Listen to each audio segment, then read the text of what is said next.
Kami bersyukur kami punya Allah yang dahsyat seperti Engkau Tuhan. Allah yang suka mengangkat anak-anak-Mu.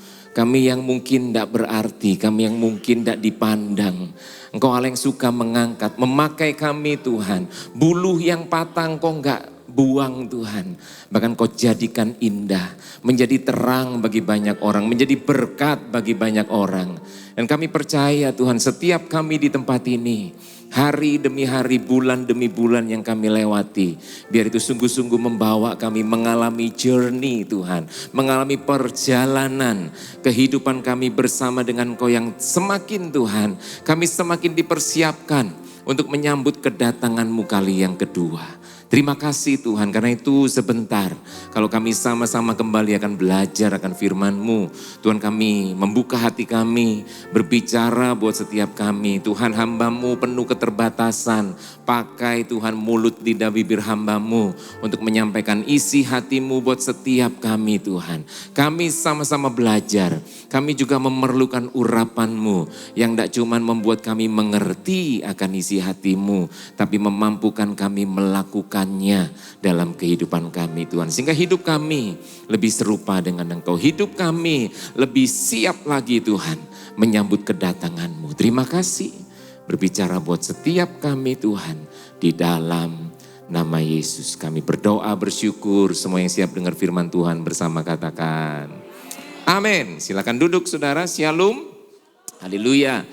Selamat datang di bulan yang baru 1 Juni pas ya saudara ya. Hari ini juga hari kelahiran Pancasila ya. Kita bersyukur bahwa perjalanan kita di tahun ini the year of preparation. Tahun di mana kita dipersiapkan untuk menyambut kedatangan Tuhan. Kita sudah masuk di bulan yang ke-6, sudah hampir separuh ya. Separuh perjalanan untuk tahun ini. Dan saya berdoa, sudah selalu saya berdoa supaya setiap tema yang kita pelajari tidak cuma sekedar berlalu begitu saja, tetapi menjadi sebuah kehidupan yang membawa kita semakin serupa Kristus, semakin dipersiapkan untuk menyambut kedatangan Tuhan. Amin saudara? Amin. Dari bulan Januari, Februari, Maret kita selesai satu musim ya, lalu kemudian kita masuk musim yang baru bulan Maret. April, Mei, Juni saudara. Dan ini musim yang kedua yaitu musim season of summer, leveling the mountain. Dan 3 bulan saudara kita belajar tentang 3 kata ini. Humility, selfless, dan lowly. Ya, kita bulan ini belajar tentang lowly. Tetapi saudara saya kepingin sedikit memberikan gambaran bahwa humility itu tentang sikap hati saudara. Ada kerendahan hati yang kita harus punya dalam kehidupan kita. Humility itu menjaga kita enggak sombong. Amin. Dan karena tadi Pak Arifin juga bilang di Suara Gembala, kalau kita sampai sombong saudara maka kehancuran itu sudah menanti kita, tinggal nunggu waktu. Karena kesombongan selalu mendahului kehancuran. Jadi kita mesti punya humility. Bulan Mei kita belajar itu. April ya. April kita belajar itu. Lalu bulan kemarin kita belajar selfless. Selfless itu bicara tentang apa? Tentang sebuah sikap mengutamakan orang lain. Orang lain harus lebih penting daripada diri kita sendiri. Ya, ada tindakan, ada sikap, motivasi, ada juga keputusan-keputusan yang keluar dari kehidupan kita itu yang mementingkan orang lain. Orang lain harus lebih penting daripada diri kita sendiri. Nah, bulan ini kita masuk dalam lowly, ya. Tuhan itu suka, tadi Pak Arifin sudah sampaikan di Suara Gembala, hobinya Tuhan kita adalah memang exalting the lowly, mengangkat orang-orang yang rendah. Yaitu gini, lowly itu adalah posisi atau kondisi yang tidak berdaya, saudara. Sikap hati juga, sikap hati yang bergantung sepenuhnya kepada Tuhan. Seolah-olah begini, kalau enggak ada Tuhan, saya enggak bisa hidup.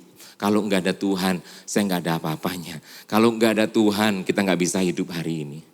Amin, saudara. Itu sebuah sikap hati, sebuah kondisi, sebuah posisi yang rendah, yang membutuhkan Kristus, dan Kristus harus menjadi pusat dalam kehidupan kita. Karena itu kita masuk dalam bulan yang baru, yaitu exalting the lowly ini saudara. Dan ayat temanya itu seperti Pak Arifin tadi sudah juga bahas di Suara Gembala.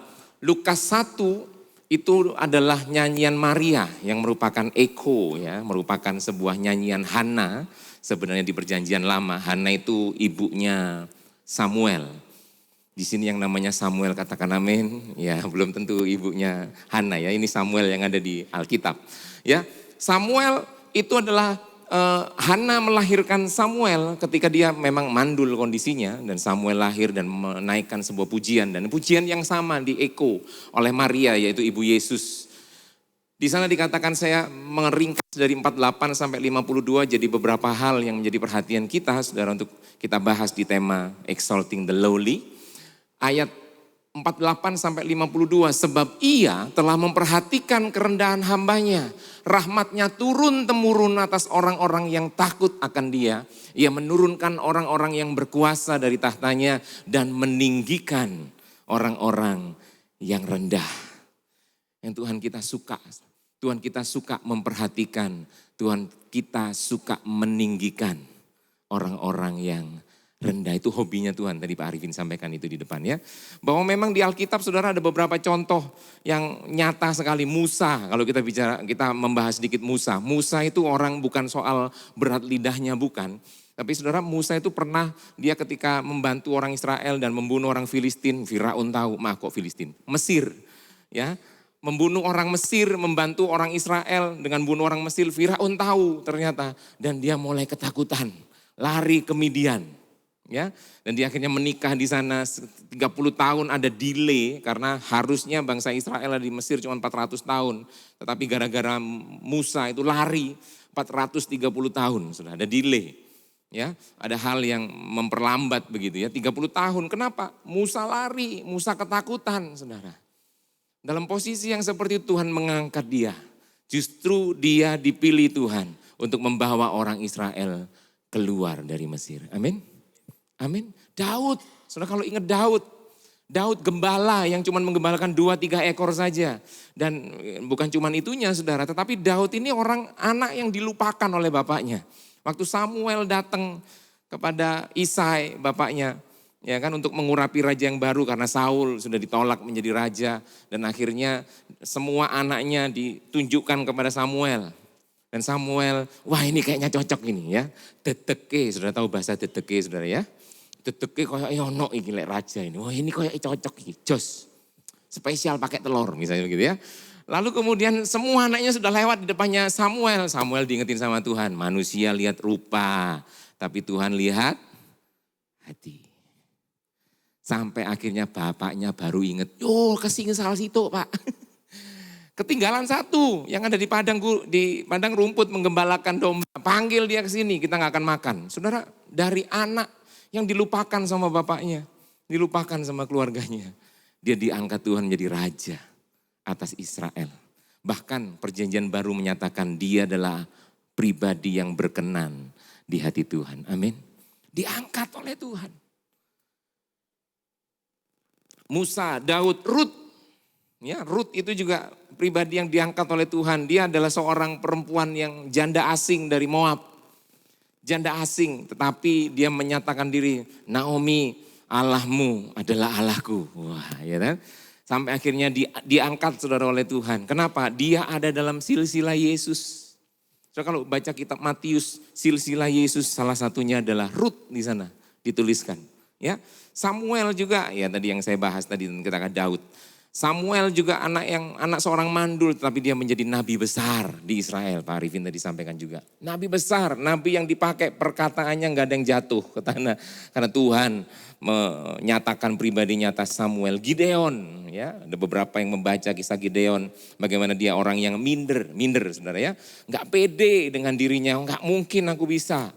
Gak pede, minder, lemah, tetapi dia dipakai oleh Tuhan, diangkat oleh Tuhan untuk membebaskan orang Israel. Yusuf dibenci sama saudara-saudaranya, dibuang jadi budak, jadi narapidana, diangkat oleh Tuhan menjadi orang kedua di Mesir.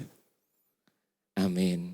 Caranya Tuhan memang di luar pikiran kita, tetapi saudara, Tuhan mengangkat orang-orang yang rendah, memperhatikan. Nah, saudara perhatikan kata-kata memperhatikan itu bukan cuma sekedar memperhatikan sambil dilihatin gini, enggak. Memperhatikan itu artinya Tuhan tahu saat yang tepat untuk dia mulai bertindak bagi setiap kita. Yang setuju katakan amin. Amin saudara, diperhatikan. Murid-murid pernah saudara tengah badai, di tengah mereka sedang bergumul dengan badai, di waktu mereka sudah lelah, Yesus datang kasih pertolongan. Memperhatikan semua kondisi kita. Percayalah kita gak ada yang luput dari pandangan Tuhan sedetik pun. Amin. Saudara, dia memperhatikan dan dia mengangkat orang-orang yang rendah. Saudara, lanjut perjanjian baru. Yusuf, another Yusuf. Bukan Yusuf yang tadi, tetapi Yusuf bapaknya Yesus. Seorang tukang kayu biasa. Hampir meninggalkan Maria waktu tahu Maria hamil. Waduh, hamil. Sampai akhirnya didatangi sama malaikat Tuhan. Dan berkata, "Cup, jangan." Itu mengandung dari Roh Kudus. Akhirnya saudara dia diangkat sama Tuhan. Menjadi pelindung keluarga Sang Mesias. Yusuf. Maria pun, ini yang menyatakan pujian ini ya. Ayat tema kita bulan ini. Maria pun gadis biasa, gadis sederhana. Dia orang yang biasa tetapi dipilih oleh Tuhan, diangkat oleh Tuhan. Dia melahirkan Sang Mesias. Salah satu ayat dalam Lukas itu saudara menyatakan bahwa dia disebut ibu yang paling berbahagia. Karena dia melahirkan Sang Mesias. Para gembala, saudara kalau ingat ya, ketika Natal selalu ada gembala. Gembala itu juga didatangi oleh malaikat Tuhan. Dan lihatlah telah lahir bagimu raja. Gembala itu memang profesi yang cukup sederhana. Secara sosial itu rendah saudara zaman itu. Tetapi Tuhan mendatangi mereka dan bahkan mereka menjadi saksi pertama kelahiran Sang Mesias. Diangkat oleh Tuhan. Makanya salah satu pemeran kalau ada drama Natal salah satunya harus ada para gembala. Betul ya? Gembala. Embeknya kadang-kadang juga ada ya. Jadi domba. Mbak, gitu-gitu ya. Nah saudara, murid-murid, orang-orang sederhana. Saya mengutip dari Matius saudara, Simon dan Andreas. Dua orang yang didatangi sama Yesus, mereka menjala ikan. Diangkat oleh Tuhan menjadi penjala manusia. Saudara Tuhan suka mengangkat banyak orang ya. Lalu kemudian Paulus, saudara kita tahu Paulus ketika masih Saulus. Dia suka bunuh, suka nangkepin orang-orang percaya. Tetapi perjumpaan dengan Kristus mengubah hidupnya dan dia diangkat menjadi rasul dan pemberita Injil yang paling berdampak dalam kehidupannya. Saudara setuju enggak? Kita punya Allah yang suka mengangkat anak-anaknya. Yang setuju katakan amin. Saya percaya setiap kita di sini saudara sedang dalam proses Tuhan angkat kita untuk mengalami banyak hal yang baru. Makanya kita mesti siap. Kita mesti ready, kita mesti siap dengan segala apa yang Tuhan sedang perhadapkan dalam kehidupan kita. Ada banyak hal yang gak mudah, ada banyak hal yang berat mungkin kita sedang alami. Saudara, jaga hati kita tetap sama Tuhan, jaga hidup kita tetap melekat sama Tuhan. Sehingga waktunya akan tiba Tuhan mengangkat kita. Dan itu di luar apa yang kita bayangkan saudara. Lebih dari apa yang kita pikirkan, lebih dari apa yang kita doakan. Tuhan bekerja bagi setiap kita. Amin. Satu orang tokoh saudara, seorang A.Z. Taylor Morton saudara. Dia adalah seorang gadis Afrika berkulit hitam saudara. Dia lahir di satu kota di Texas saudara. Dan dunia ini menyebut dia lahir dalam kondisi yang kurang beruntung. Kenapa begitu? Karena dia gak tahu bapaknya siapa. Dia lahir dalam kondisi dia gak tahu bapaknya siapa. Dan dia dibesarkan oleh seorang ibu yang bisu tuli. Dan mereka hidup miskin di kota itu, di Texas. Saudara, ruang bagi dunia ini untuk orang berkulit hitam zaman itu saudara sangat sempit. Untuk dia bisa punya mimpi yang besar dalam kehidupannya. Bahkan ada stigma karena dia nggak ngerti bapaknya siapa, macam-macam saudara, orang mulai bilang dia ini anak haram, anak macam-macam saudara. Semua itu hal yang nggak enak buat dia, nggak menguntungkan. Kehidupan pribadinya itu nggak menguntungkan bagi dia saudara. Tetapi dia punya prinsip, dia percaya bahwa stigma dan misteri masa lalu, kondisi masa lalu tidak pernah bisa menentukan masa depannya. Karena dia yakin yang menentukan masa depannya adalah apa yang Tuhan katakan tentang dia. Amin. Sampai akhirnya dia semangat, dia bekerja keras, dia bersemangat, bertekun, menempuh semua pendidikan, dia menjalani kehidupannya dengan semangat. Sampai akhirnya satu kali dia menjadi seorang bendahara di Amerika Serikat. Bendahara kenegaraan di Amerika Serikat. Sampai akhirnya saudara tahu ini bukan magnificent. Bukan, ini magnificent kan kemarin pakai ini ya. Tapi saudara ada tanda tangannya dia di dolar Amerika Serikat, saudara. Itu yang saya lingkari itu. A.Z. Taylor Morton. Tanda tangannya dibubuhkan di semua mata uang Amerika, $1. Ini adalah sebuah simbol bagaimana Tuhan bisa mengangkat orang-orang yang tidak berarti, tidak berharga di dunia, saudara. Tuhan bisa angkat sampai di tempat yang terhormat. Amin. Tuhan suka mengakukan itu. Tinggal masalahnya bagian kita apa, saudara. Satu ayat yang dipegang oleh A.Z. ini, saudara. Satu ayat seperti yang dikutip Pak Arifin tadi juga. Ya, ayatnya di dalam ini. 1 Korintus 1 ayat 27. Tetapi apa yang bodoh bagi dunia dipilih Allah. Tetapi apa yang lemah bagi dunia dipilih Allah. Yang tidak terpandang, yang hina bagi dunia dipilih Allah, saudara. Gak cuma itu, yang gak berarti dipilih Allah untuk meniadakan yang berarti. Supaya apa?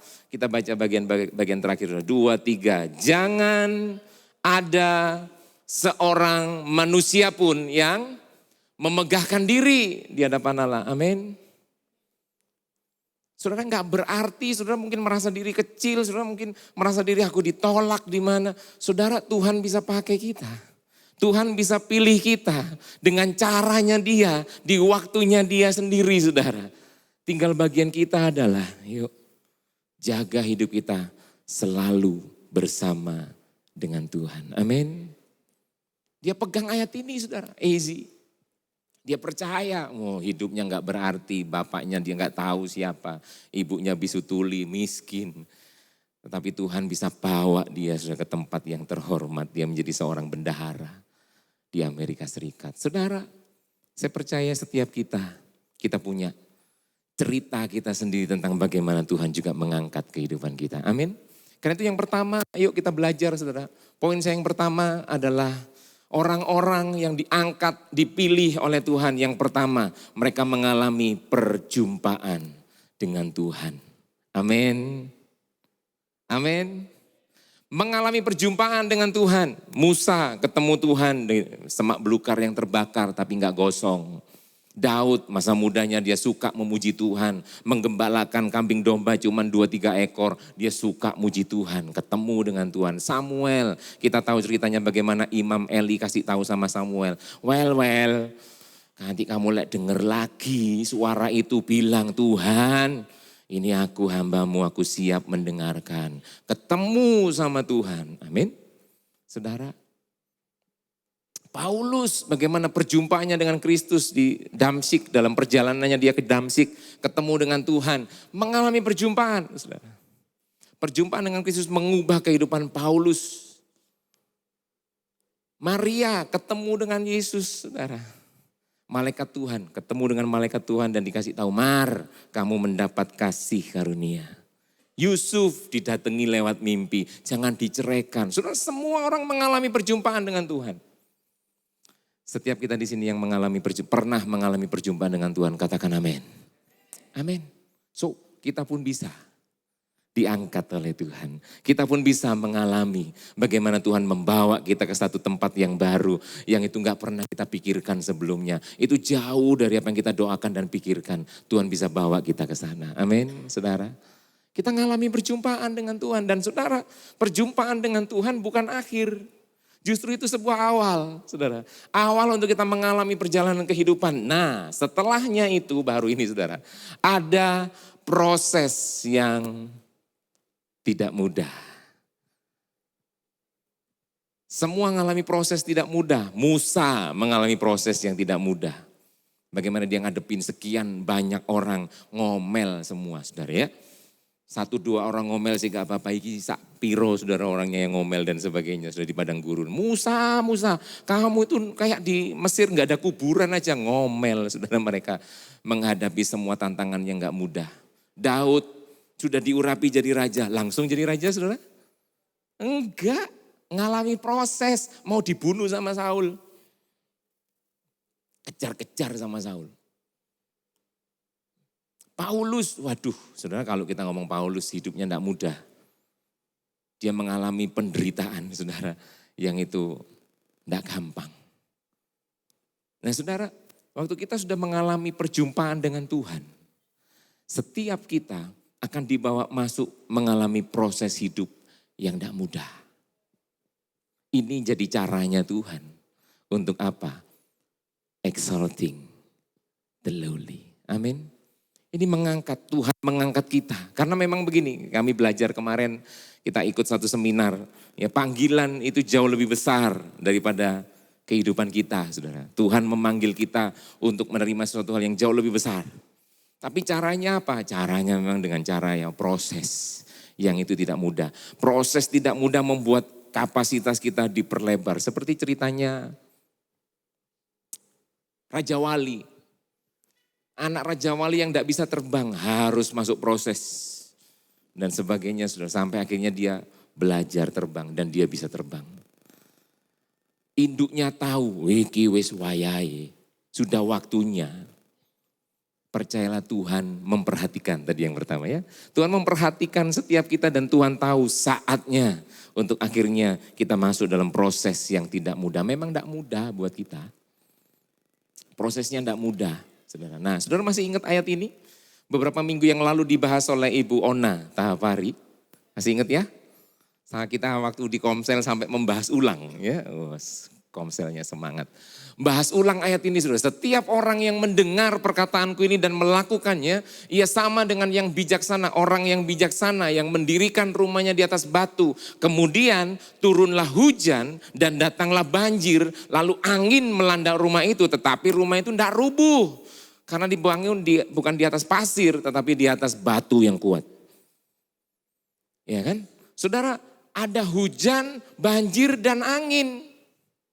Ada 3 hal itu, memang badai selalu menjadi bagian dalam hidup kita. Yang setuju katakan amin. Kondisi tidak mudah memang selalu jadi bagian dalam hidup kita. Jadi jangan pernah lari. Justru sikapnya Raja Wali kalau ketemu badai di depan, dia senang saudara.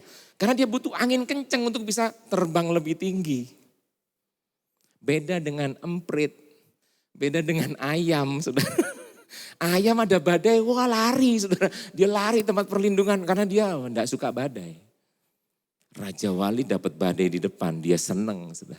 Karena anginnya kenceng, dia nggak perlu kepek, nggak perlu. Cukup kembangkan sayap, naik sendiri dia saudara. Karena anginnya kenceng. Saudara, kita memang harus ngadepin itu, hujan, banjir, angin. Ada badai yang menghadang perjalanan hidup kita, memang gak mudah hidup kita.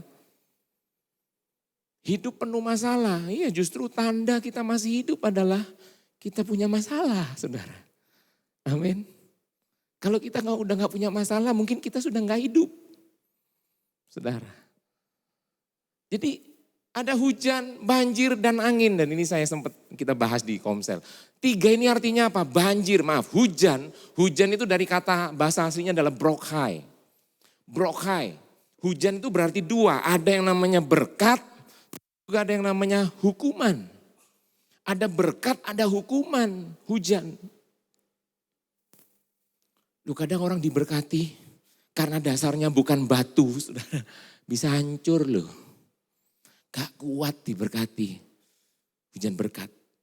Tapi ada juga hujan. Nabi Nuh itu ngalami, dia dapat hujan yang itu menghukum seluruh dunia.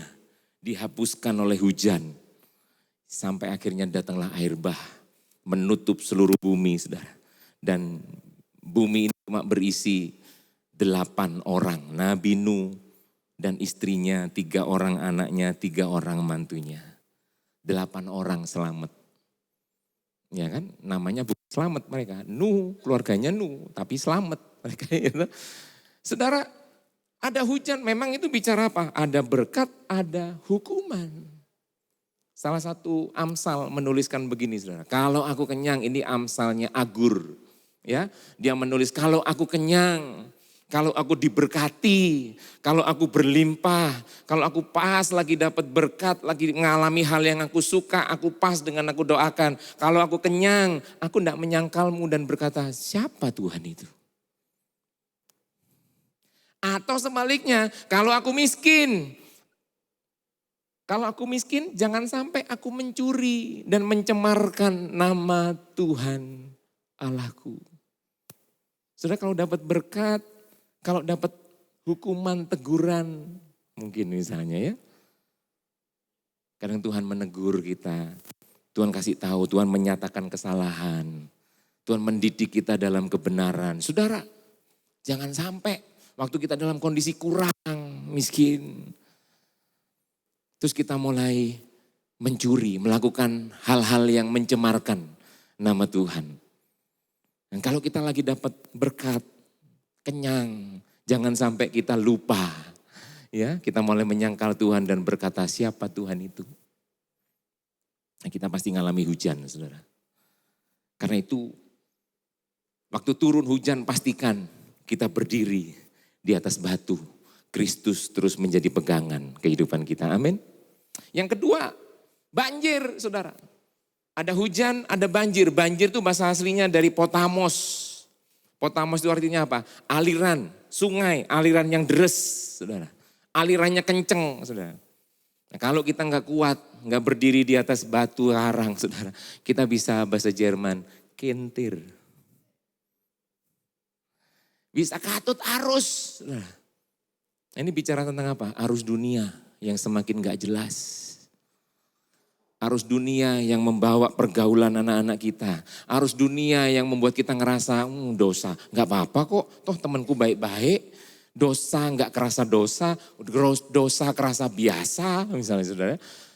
Arus dunia yang semakin gak jelas saudara, LGBTQ dan sebagainya. Saudara hati-hati, itu arus dunia.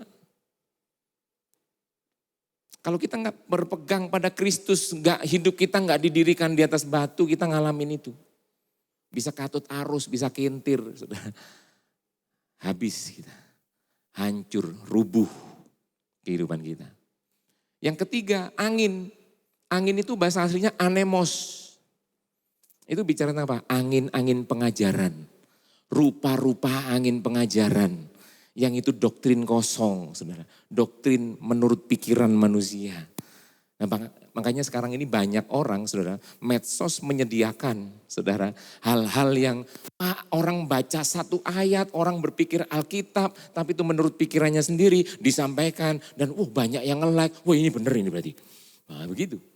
Jadi patokan kebenarannya bukan Alkitab ngomong apa, tapi patokan kebenarannya like-nya berapa, viral atau enggak, yang suka berapa, suka. Enak, melok wis. Saudara kena angin. Makanya harus banyak orang pintar minumnya. Tolak angin. Iya toh saudara. Saudara jangan sampai kena itu. Hidup kita itu mesti, Alkitab ngomong apa? Firman Tuhan ngomong apa? Makanya hidup paling enak saudara itu tertanam di gereja. Tertanam di gereja. Kenapa? Ada payung tudung yang menjaga kita, melindungi kita. Amin saudara ya.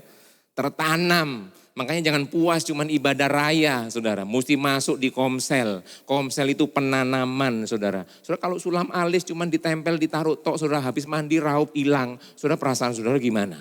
Kan mesti dimasukkan, ditanam saudara. Dicocokkan begini saudara ya. Keberjemaatan kita juga begitu. Jangan cuma segera ditaruh. Kena angin, hujan, banjir, saudara hilang. Bablas, enggak. Saya berdoa setiap kita di sini tertanam. Amin. Yang sudah komsel katakan amin. Yang belum komsel, ayo undang komsel. Saudara ya. Banyak nanti diumumkan GKM langsung difoto, catat nomor teleponnya. Kalau perlu buat GKM merasa gelisah kalau belum memfollow up saudara, belum ngajak komsel gitu ya saudara ya. Supaya kita tertanam saudara. Dan banjir, hujan, badai, angin enggak akan membawa kita kintir. Enggak.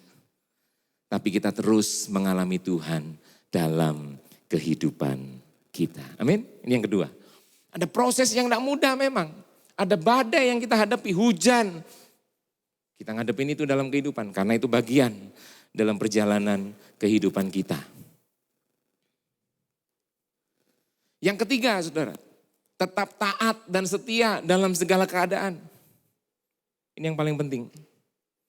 Taat dan setia dalam segala keadaan. Dan taat dan setia ini kepada siapa? Kepada Tuhan. Kepada Kristus. Hati-hati saudara, kadang kesetiaan ketaatan kita dalam tanda kutip agak blur. Waktu itu disandingkan dengan kenyamanan kita. Wah aku nyaman nih, enak ya. Sudah mesti benar-benar taat dan setia enggak sama Tuhan. Jangan sampai sudah ngalami badai tapi akhirnya sudah enggak sadar kintir. Tapi gak kerasa kalau kintir karena nyaman kok, enak begitu saudara.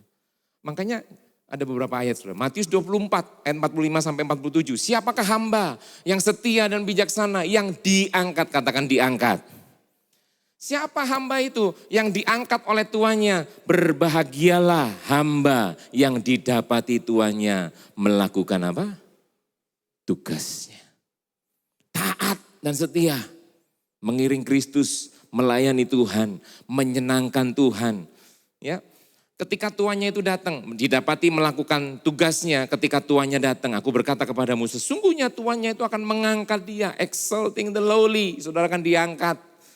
Menjadi pengawas segala miliknya. Saudara akan dapat kepercayaan yang baru. Tadi Pak Arifin bilang promosi. Bukan dari tempat belanja, bukan itu sale. Maksudnya promosi kita diangkat itu bukan dari mana-mana. Saudara, itu semuanya dari Tuhan. Amin saudara. Iya kan? Tapi jadilah hamba, jadilah pribadi, jadilah orang yang tetap taat dan setia dan bijaksana yang didapati Tuhan. Tuhan melihat hidup kita, Tuhan memperhatikan hidup kita. Kita adalah orang-orang yang mengerjakan apa yang Tuhan mau. Amin. Ayat selanjutnya, 25, ini tentang talenta. Baik sekali perbuatanmu, ayat 21 dan 23 ini adalah hamba yang diberikan 5 talenta. Dan talentanya berbuah menjadi 10, yang 2 jadi 4. Dan ayat ini bersama saudara, ayat 21 dan 23 itu isinya sama. Baik sekali perbuatanmu itu hai hambaku yang baik dan setia. Baik di situ dari bahasa aslinya juga bicara tentang menyenangkan hati tuannya. Melakukan sesuatu yang seturut dengan kepentingan tuannya. Melakukan sesuatu seperti yang tuannya kehendaki. Taat saudara. Dan Alkitab bilang, hambaku yang baik dan setia, engkau telah setia memikul tanggung jawab dalam perkara kecil, aku akan memberi kepadamu tanggung jawab, diangkat, diberikan tanggung jawab, promosi dalam perkara yang lebih besar. Masuklah dan turutlah dalam kebahagiaan apa? Tuhanmu. Yang mau ngalami ini katakan amin. Amin. Ngalami perjumpaan sudah. Dalam proses, saudara kita semua diproses oleh Tuhan. Mungkin ada yang sedang mengalami proses yang berat, enggak mudah. It's okay. Pastikan yang ketiga ini saudara kita tetap taat dan setia melakukan kebenaran, melakukan kepentingan Sang Raja dalam kehidupan kita. Amin. Jaga. Ngampuni dari bulan pertama, saudara kita dididik oleh firman Tuhan, kita diajari oleh firman Tuhan sampai hari ini. Jangan sombong, berikan pengampunan, lepaskan. Saudara itu semua yang Tuhan mau. Itu semua yang menyenangkan hati Tuhan. Ayo itu kita jaga saudara dalam hidup kita. Supaya tadi yang pertama kita didapati oleh Tuhan, kita melakukan tugas kita dengan baik dan setia saudara. Yang kedua ini, hambaku yang baik dan setia, engkau akan kuberikan tanggung jawab yang lebih besar. Yuk pastikan, kita enggak melayani diri kita sendiri. Saya sangat diberkati, kemarin waktu kita seminar juga, saudara, PowerPoint pertama pembicaranya itu muncul satu pertanyaan. Do you love God? Do you love me? Do you love God? Saudara, saudara sadar enggak? Semua yang kita kerjakan dalam kehidupan kita mesti bermuara atau berasal dari bagaimana kita mengasihi Tuhan. Amin. Waktu kita mau jadi pribadi yang taat dan setia, saudara. Ayo kita selalu review hidup kita hari ini. Saudara bangun pagi, saudara melakukan segala sesuatu. Saudara punya job desk di dalam marketplace, saudara bekerja. Saudara punya hal-hal yang harus saudara kerjakan menjadi tanggung jawab saudara. Di rumah, di kantor, di tempat saudara bekerja. Sebagai apapun saudara. Saudara lakukan semua dengan satu hati yang mengasihi Tuhan. Sehingga waktu dalam tanda kutip iblis mulai kasih jebakan-jebakan. Saudara bisa mulai review. Ini menyenangkan Tuhan enggak? Ini memuliakan Tuhan enggak? Ini menjaga aku setia dan taat sama Tuhan enggak? Saudara terus supaya hari ke sehari kita enggak terjebak. Karena waktu kita terima Yesus dalam hidup kita bukan berarti kita kebal dosa. Kita masih bisa jatuh dalam dosa. Amin. Ya kan? Kita masih bisa nggak taat, kita bisa nggak setia. Kadang orang nggak betah sama waktu yang panjang. Sementara Tuhan punya waktunya sendiri, makanya mesti setia. Itu yang kedua. Taat dan setia. Kita mengiring Tuhan, kita menyenangkan hati Tuhan. Kita melakukan apa yang Tuhan mau dalam kehidupan kita. Saya tutup dengan ayat ini saudara. Matius 5 ayat yang ketiga ini juga sudah disampaikan Pak Arifin tadi waktu di Suara Gembala. Matius 5 ayat 3, berbahagialah orang yang miskin, poor in spirit bahasa Inggrisnya. Miskin di hadapan Allah karena merekalah yang empunya kerajaan surga. Kata miskin di situ artinya adalah saudara sungguh-sungguh berharap. Saudara sungguh-sungguh melihat hidup saudara nggak akan ada apa-apanya. Saudara nggak akan ada artinya. Saudara nggak akan bisa hidup kalau saudara nggak punya Yesus dalam hidupmu. Miskin di situ artinya sepenuhnya berharap hanya kepada Tuhan. Sepenuhnya mengandalkan hidup kita, hanya Tuhan yang kita andalkan. Seolah-olah gini, kalau aku nggak ketemu Tuhan, kalau aku nggak mengerti Tuhan mau apa, aku mati. Miskin. Bahasa aslinya itu miskin absolut, saudara. Sampai dituliskan begitu. Ini bukan tentang kekayaan, bukan tentang harta. Tetapi hati yang senantiasa melihat Tuhan adalah yang terutama dalam hidup kita. Makanya hari ke hari jangan jalani hidup kita hanya sekedar ya jalani hidup aja. Miliki sikap ini saudara, miskin di hadapan Allah. Di tengah apapun yang sedang saudara alami, saya udah worship leader pemain musik. Di tengah apapun yang saudara sedang alami, miliki hati yang miskin di hadapan Allah. Butuh Tuhan, memerlukan Tuhan dalam kehidupan kita. Dan selalu tanya saudara, apakah kita selalu taat dan setia hanya kepada Tuhan? Saudara renungkan itu dalam hidup kita. Kalau mungkin saudara sedang disakiti oleh orang lain, saudara sedang merasa pahit dengan hidupmu, saudara mungkin merasa ada orang yang menipu saudara, mengkhianati saudara. Saudara mulai muncul rasa sakit, rasa yang gak terima. Saudara mungkin datang ke satu tempat dan saudara merasa tertolak. Saudara mungkin dalam rumah tangga saudara merasa aku gak dihargai Pak sama suamiku atau sama istriku. Pak aku ngalami kondisi di kantor aku datang. Aku gak dianggap Pak. Aku sudah melakukan semua yang terbaik. Saudara mungkin kita mengalami banyak hal dalam kehidupan kita. Saudara hari ini mari kita periksa apakah kita adalah orang-orang yang taat dan setia kepada Tuhan. Apakah sungguh-sungguh yang kita mau lakukan dalam hidup kita hanya untuk menyenangkan Tuhan? Apakah pelayanan yang kita kerjakan? Saudara mungkin bisa melayani di mana? Di gereja, di komsel. Semua pelayanan yang dikerjakan. Berangkatkah itu dari hati yang kita mengasihi Tuhan? Apakah kita adalah orang-orang yang taat? Apakah kita orang-orang yang setia? Mengutamakan Tuhan, menyenangkan Tuhan. Atau justru sebaliknya, semua yang kita kerjakan justru membuat Tuhan sedih. Buat Tuhan kehilangan kita karena kita semakin jauh. Kita terbawa arus, kita kena angin pengajaran, kita kena hujan yang bawa kita runtuh. Saudara mari kita ambil waktu sebentar untuk kita merenungkan firman Tuhan. Kita punya Allah, Allah yang suka mengangkat setiap kita. Mungkin di sini ada yang lahir dari keluarga broken home. Dari orang tua yang bercerai mungkin. Sehingga enggak mempunyai sebuah teladan akan kehidupan pernikahan. Mungkin ada yang punya asal usul yang enggak jelas. Jatuh, bangkrut dalam kondisi keuangan habis semua. Mungkin saudara merasa enggak berharga dalam kehidupan saudara. Mungkin saudara enggak diperhitungkan. Saudara di underestimate, dipandang sebelah mata. oleh orang-orang di sekitar saudara. Saudara, kita punya Tuhan yang suka mengangkat setiap orang yang rendah. Pastikan saudara mengalami perjumpaan dengan Tuhan. Di tengah kondisi yang gak mudah, di tengah proses yang gak mudah, pastikan kita taat dan kita setia hanya kepada Tuhan. Saya undang semua bangkit berdiri bersama-sama.